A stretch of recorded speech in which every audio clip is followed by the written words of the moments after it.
कुत्ते और हड्डी वाली कहानी यकीनन सबने सुनी होगी, है ना? लेकिन कभी सोचा है कि इतनी सीधी सादी सी कहानी में आखिर ऐसा क्या खास है कि वो आज तक जिंदा है? आज हम सिर्फ इस कहानी को दोहराएंगे नहीं, बल्कि इसका आप कह सकते हैं कि तज्जिया करेंगे। तो आइए मिलकर देखते हैं इसमें क्या राज छुपे हैं। और यही तो असल सवाल है ना, कि आखिर ये छोटी छोटी बज़ाहिर मामूली सी कहानियां इंसानी फितरत के बारे में इतने बड़े और गहरे सबक कैसे सिखा देती हैं। चलें इस गुत्थी को सुलझाने की कोशिश करते हैं। तो कहानी का पहला हिस्सा, एक खुशकिस्मती की तलाश। कहानी की जुबान में इसे एक्सपोजिशन कहते हैं, मतलब वो हिस्सा जहां सीन सेट होता है। बिल्कुल वैसे ही जैसे किसी फिल्म का पहला सीन होता है ना, जिसमें हमें किरदारों और माहौल का तारुफ कराया जाता है। अब जरा इस एक लाइन पर गौर करें, एक हड्डी, वाह क्या किस्मत है मेरी। बस इसी एक जुमले से सब कुछ वाज़ेह हो जाता है। हमारा मरकजी किरदार कौन है? एक कुत्ता। वो कैसा है? बहुत खुश है। और उसका मकसद क्या है? अपनी हड्डी को एंजॉय करना। देखें कितना सादा लेकिन कितना जबरदस्त तरीका है कहानी शुरू करने का। अच्छा जी, अब कहानी आगे बढ़ती है। हिस्सा 2, पानी में कुत्ता। इसे कहते हैं राइजिंग एक्शन। यानी अब कहानी में टेंशन बढ़ना शुरू होगी, एक तरह की हलचल पैदा होगी। समझें कि तूफान से पहले वाली खामोशी अब टूटने वाली है। तो होता यह कि कुत्ता एक पुल पर से गुजर रहा होता है और नीचे बिल्कुल साकिन पानी में देखता है, और वहां उसे नजर आता है एक और कुत्ता जिसके मुंह में भी एक हड्डी है। बस यही वो लम्हा है जहां से सारा मसला खड़ा होता है। और यहीं पर कहानी का असल नुक्ता सामने आता है, हकीकत बमुकाबला तस्वुर। हकीकत क्या है? कुत्ते के पास एक बहुत अच्छी हड्डी है, लेकिन उसका तस्वुर क्या है, उसका ख्याल क्या है कि पानी में जो कुत्ता है उसकी हड्डी ज्यादा बड़ी है। और बस यही वो छोटी सी गलत फहमी है जो हसद को जन्म देती है, लालच को हवा देती है। और फिर उसके दिमाग में ये ख्याल आता है, भाई इसकी हड्डी मेरी वाली से बड़ी क्यों है? मुझे तो वही बड़ी हड्डी चाहिए। ये है वो टर्निंग पॉइंट जहां उसकी मासूम सी खुशी सीधा सीधा लालच में बदल जाती है। और अब कहानी का टेंशन मीटर तेजी से ऊपर जा रहा है।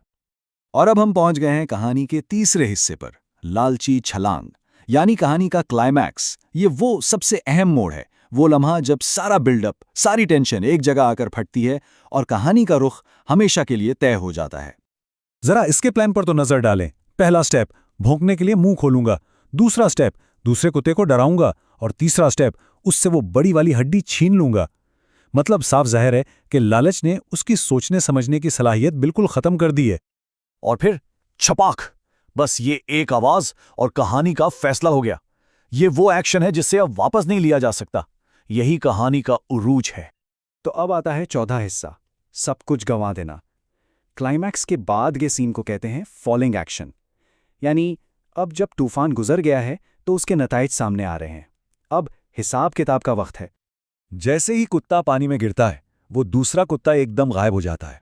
ये है वो शॉकिंग मोमेंट जब उसे एहसास होता है कि जिस चीज के पीछे वो भाग रहा था वो तो थी ही नहीं। उसकी पूरी ख्याली दुनिया एक सेकंड में चकनाचूर हो गई। तो सवाल ये है कि वो दूसरा कुत्ता गया कहां? कोई जादू था क्या? जी नहीं। जवाब बहुत सादा सा है, अक्स यानी रिफ्लेक्शन। वो पानी में किसी और कुत्ते को नहीं बल्कि खुद अपने ही अक्स को देख रहा था। और जाहिर है जैसे ही उसने भौंकने के लिए अपना मुंह खोला, उसकी अपनी हड्डी भी मुंह से गिरकर सीधा पानी की तह में चली गई। ये था उसके लालच का फौरी और बराए रास्त नतीजा। सब कुछ खत्म। और अब क्या सूरत हाल है? कुत्ता गीला है, ठंड से कांप रहा है, और सबसे बढ़कर इसके पास अब कोई हड्डी नहीं है। कहानी जहां से शुरू हुई थी ये उससे बिल्कुल उलट एक इंतहाई बुरी पोजीशन है। तो चलें अब बात करते हैं कहानी के आखिरी और सबसे अहम हिस्से की, यानी उसका सबक। वो लाजवाल सबक जो सदियों पहले भी इतना ही सच था जितना आज है। आखिर क्यों ये कहानी बार बार सुनाई जाती है? देखें, सबक बिल्कुल वाज़ेह है। पहली चीज़, जो कुछ पास है उसी में खुश रहना सीखें, उसकी कदर करें। और दूसरी बात, अगर लालच करेंगे तो हो सकता है जो कुछ है उससे भी हाथ धो बैठें। यही वो दो बुनियादी बातें हैं जो ये कहानी हमें सिखाती है, और इसीलिए ये आज तक जिंदा है।